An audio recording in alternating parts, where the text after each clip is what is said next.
First, you want to remove the top cover of your SNES. The first two screws we'll be removing are the power switch screws. So you carefully want to remove the power switch cable. It just slides right off. And then we'll be removing the cartridge eject lever. It's an L-shaped rod. You just pull it to the right and don't lose this spring. Then we'll be removing the heat shield screws and the cartridge port screws.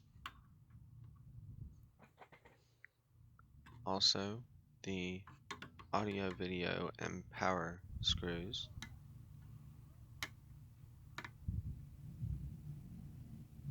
Now, I've sped the video up a little bit for this part because it's a little tedious. Solder braid is your friend when soldering. When removing solder, I should say.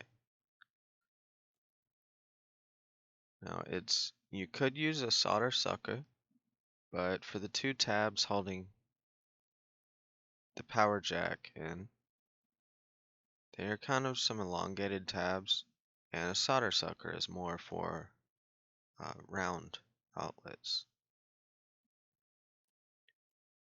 When using a soldering iron, please be careful, it gets very hot, and the solder braid will heat up as well.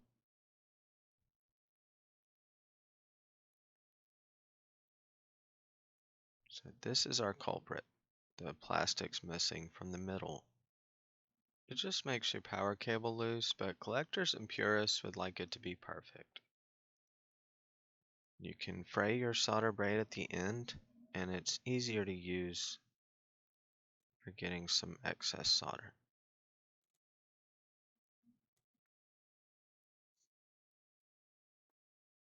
You want to heat up the two tabs and make sure that they're pulled away from the motherboard.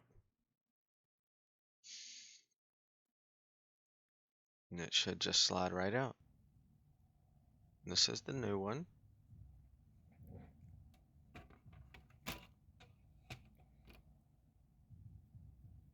This part you want to be careful with. Putting the new power switch housing and assembly on. You have to fit it over the RF switch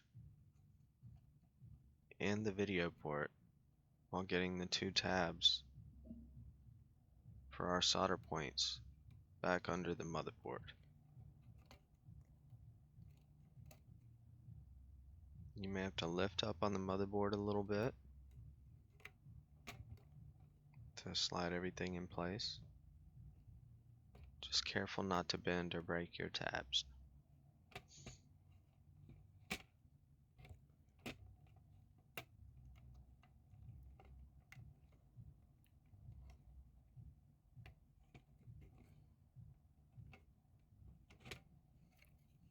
You want to align everything so the screws will go back into the housing.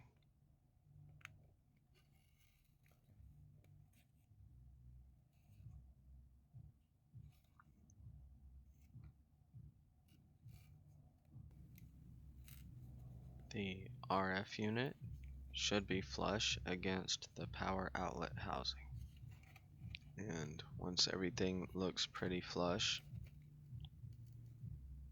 your video port is protruding a bit through the power outlet housing so that the video jacks will go into it properly. You may have to lift up on the plastic a bit. There you are. And I just used a flathead screwdriver to push our tabs into place.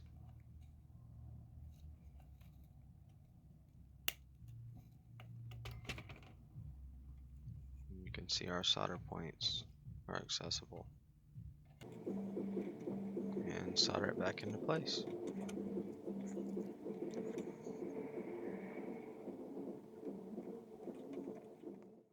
Now for reassembly. Put your motherboard in place. You want to plug your controller port ribbon cable in. Please careful not to bend any of the silver tabs. Plug in your power switch cable, plug in your power, and check to make sure we have power. Good to go. Turn it off. Reinstall your cartridge eject lever with the spring. And you want to fit the spring over the rod and into the slot here on your left. And then the rod will just slide right into the eyelet, down into the L-shaped holder. And it works.